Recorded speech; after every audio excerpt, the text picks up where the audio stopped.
एक क्रिएटर म्हणून माझ्या दिवसाची सुरुवात होते कंटेंट प्लॅनिंग आणि एडिटिंग पासून. पण हे सगळं शिकण्याचं सिक्रेट काय सांगू?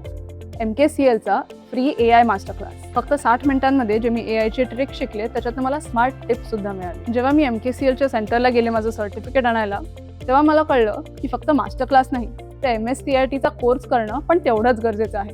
तर मग काय, येता येते तिथेही रजिस्टर करून आले. तुम्हीही तुमचा वेळ वाचवा आणि अपग्रेड व्हा. आजच जॉईन करा MKCLचा फ्री AI मास्टर क्लास. शिकूया AI ची क्रांती. चला करूया MSCIT. आजच नजीकच्या MSCIT केंद्रात आपला प्रवेश निश्चित करा.